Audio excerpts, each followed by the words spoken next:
Hello and welcome to another Fountain Live. It brings me fantastic pleasure today to introduce you to a man that has been in the marketing world for, I've been told to say, 30 plus years. So we are speaking to someone very, very experienced. I'm very excited to get into the brains of Barnaby today. And yeah, without further ado, this is Barnaby Wynter, everyone. Barnaby, how are you doing? I'm really well, Chris, and great to be here. Looking forward to the session. Yeah, I am too. As I say, I think you're going to have some absolutely fantastic insights for our audience. So, as I say, super excited. Barnaby, let's kick off with, if you don't mind, just tell me a little bit more about who you are and how you help people.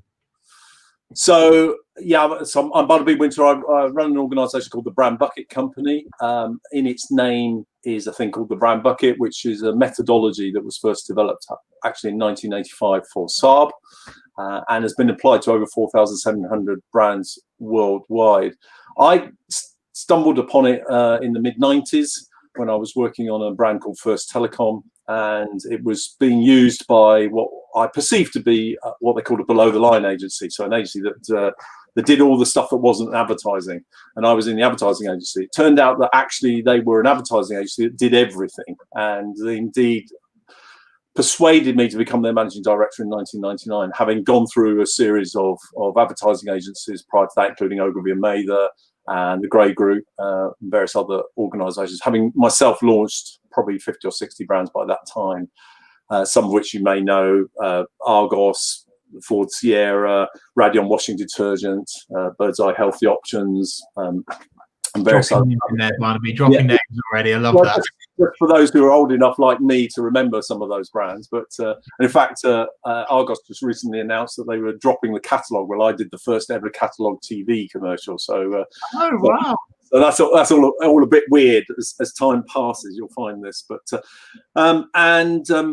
I ran that. I bought that company in 2001, just prior to September the 11th. Got severely flummoxed by the events, the global events at that time, and so really undertook a program with my then team of 25 people to really understand how marketing worked for a modern day client, given the onset of the digital world back then in the early 2000s. We planned to do that in 6 months. In the end, took 7 years. One of the outcomes was that you didn't actually need a fancy 6th-floor building in central Clerkenwell with studios and meeting rooms and libraries and all that sort of thing. So I gave that up and pushed that on my own in 2010. And today I'm now servicing 5 to 7 corporates by embedding a whole formula for marketing success for them. I'm a very active mentor. I currently have 21 mentees, business leaders in their own right, who we spend maybe 2 hours a month working together on their business. I'm also a professional speaker. So in the days when we could actually get in front of audiences, I would spend a lot of time, up to 35 times a year on stage, keynoting on how marketing's changed and what business owners need to be doing about it right now. So speaking of that, perfect segue for me, Barnaby. How has marketing changed over the years? Because especially from your point of view, you must have seen so much change. Yes. I feel very fortunate in that sense, I mean, I don't know how far back you want to go, but sort of marketing 1.0 was really the agricultural revolution that we saw in society way back in the 15th century. And people would, grow stuff and rear livestock, and then they take it down the local market and shout at people to say, come and buy their wares. Well, that really characterized marketing for hundreds and hundreds of years, until really the Industrial Revolution in the 1700s. And at that point, then what we saw was people producing products and using advertising as a result of the print media, et cetera, and creating really outbound communication. So that was really marketing 2.0, where all marketing was really defined by outbound activity. And actually, when I came into the industry in the mid-80s, we were at the very tail end of that in many respects. We were working with things called USPs. I don't know if unique selling points or unique selling propositions. Our research showed that they died a miserable death in 1995, and there was no such thing as a USP anymore, simply because we'd kicked into really marketing 3.0 at that time, which was really the arrival of the internet, of course, in 1995. I appreciate Google didn't arrive till 98, but in 1995, and that started to change everything because people could go onto a browser and they could surf and they could discover you weren't the only one offering your famous USP. So certainly the briefs that we were working with became a blend of outbound and inbound for Marketing 3.0. And that really lasted probably till about 2005, so about a 10-year period. And really started. And then in 2005, when we were in the middle of the research, when we were trying to establish how the formula for marketing should really work, we discovered that the creative briefs that we were receiving as an agency were changing yet again. And it wasn't about why buy from us as opposed to from anyone else. It was actually much more about engaging with people and providing the ability for buyers to find it easy to buy from you. And that really is what characterizes marketing today, which we're calling Marketing 4.0, where essentially the role of marketing is to engage with people and bring them on their inbound journey into your business. And that's as a result of the digital revolution and the fact that manufacturing has fallen by the wayside and it's all service industries. And actually it's about now, if you're running a business, you've got to create this amazing inbound journey into your business. And I'm biased, as you'll appreciate, and I think marketing is the only discipline around the table that can do that well. I love that. And to positively challenge you a little bit, Barnaby, what sort of parallels have been carried across those years? And we'll go the last 3 decades. We've said 30 plus years to be polite. What sort of parallel, what's always been important over the years in terms of marketing, and then obviously moving into digital marketing? What is really important for people to remember? Listen, the thing that absolutely has never changed in the whole of my career is, as a business, you must have a clear value proposition. You must have a story about your business that when you tell it to people, makes people say, I see why you could be worth more than the money in my pocket. Because it doesn't matter at what point a buyer engages with you, unless you can really nail why, what the value is in having a relationship with you. If you can't nail that at that time, it doesn't matter how clever you are, how cool your product is, how amazing your service is. People simply won't get it and won't buy from you. So you must have a value proposition. And I think the other thing that hasn't really changed is if you accept that business is really just a whole collection of commercialized relationships, you need to understand who you want to have a relationship with.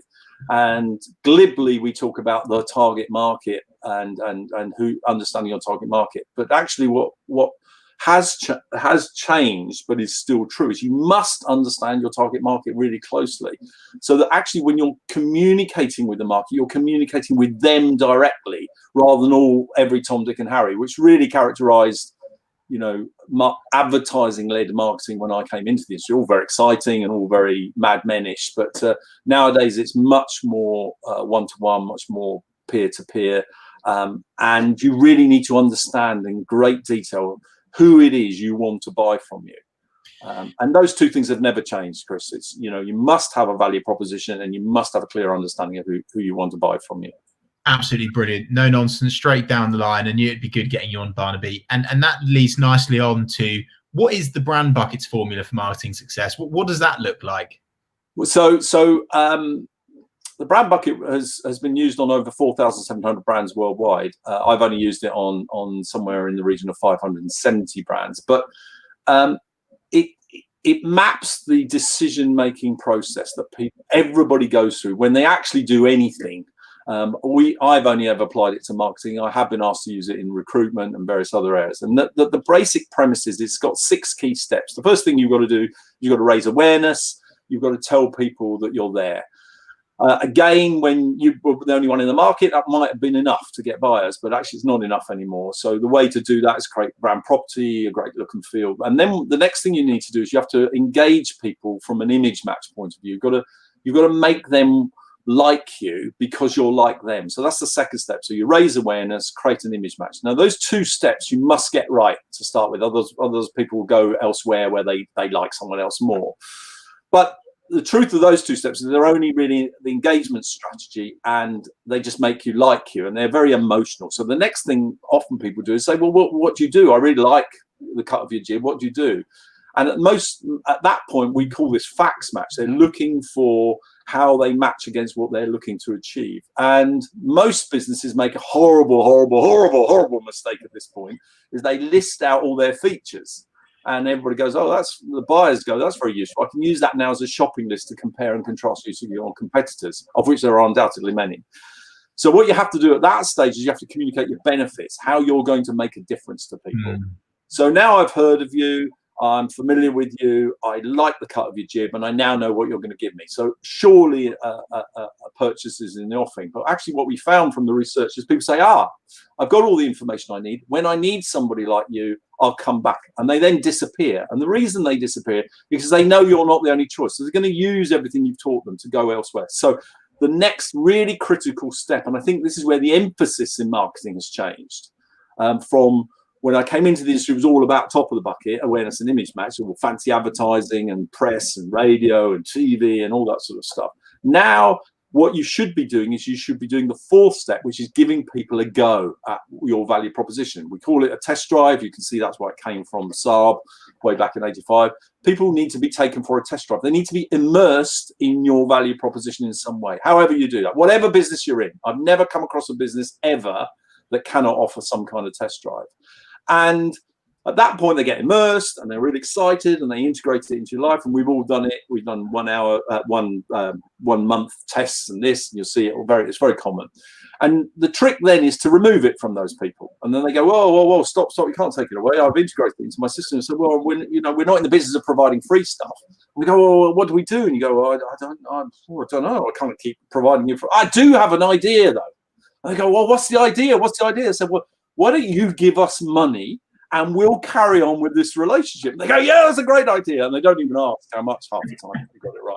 So at that point, most marketing people say, done the job, we've taken your suspect, we turned them into a prospect, we've taken them from cold and we made them warm and now they're hot and we put them through these click Fs, which I'm not allowed to say because it's a swear word, and all those sorts of things. And we've done our job and we'll go to lunch. But actually what we found in the research is at the point of purchase is when people really understand the value of the relationship, because they placed a monetary value, a time value on the relationship. So we have 2 final steps. So having gone through awareness, image match, facts match, response, we call it test drive. The next step is what we call usage. So you make the experience of being a buyer truly amazing, exceed expectations. And you know yourself when you open a box and it's got a little extra thing in, or it's packaged really well, or Apple have nailed this. They're brilliant at all this stuff. They just make the experience of unboxing the product amazing. Yeah. And you know what? I made a really good decision buying from these guys because they're cool, And if you get all that right, then you create the 6th step, which has to be on a marketing plan, which is look after the regular buyers, the loyalists. So we call this loyalty. So you need in your 6th step loyalty campaigns. And the way to do that is people are buying from you, just keep saying thank you all the time. And here's some extra tips and guides and things you can get more out of. And if you get that right, they'll buy more stuff from you. But actually, more important, they'll tell other people about you. And you'll start to get a referral stream, which you can feed back in through the top bucket. So the 6 steps: awareness, image match, facts match, response or test drive, usage, and loyalty. They're the 6 steps. Now, if you overlay that on your business, that formula, and start to orientate everything you do in your business, so it focuses on bringing those people inbound into your business, I have to say it is always successful.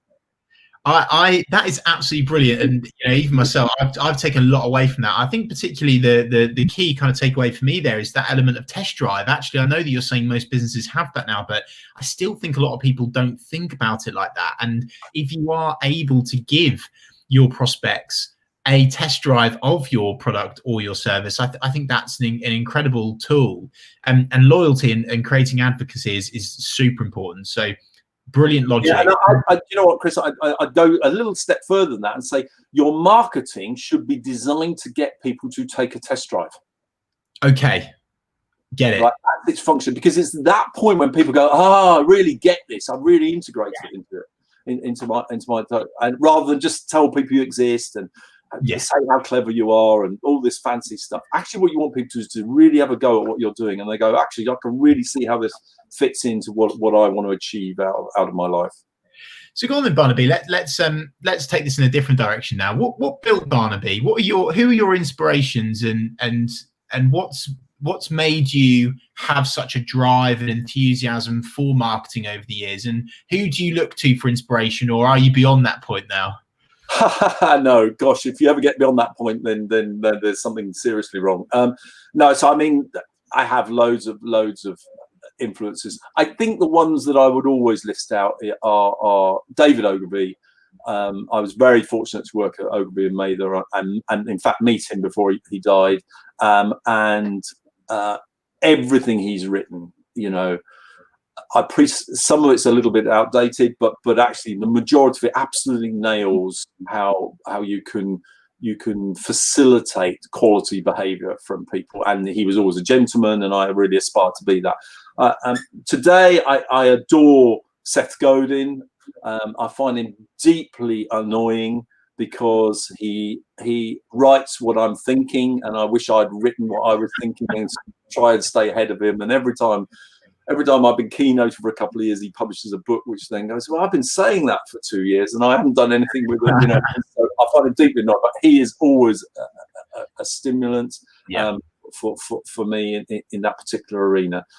So those two people I would absolutely, I thrive every time I interact with. But there are others, you know, Tom Peters, going back, those that are old enough to know who he is, you know, again, was very, very forward thinking in the way that he believed you had to service people, and that he's been very influential in my life. But I think David Ogilvy and Seth probably the two people that, you know, it is worth immersing yourself in their works to get a good understanding how marketing works.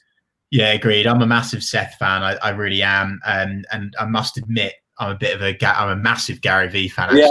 Yeah, I can see how he fits the next generation. Yeah.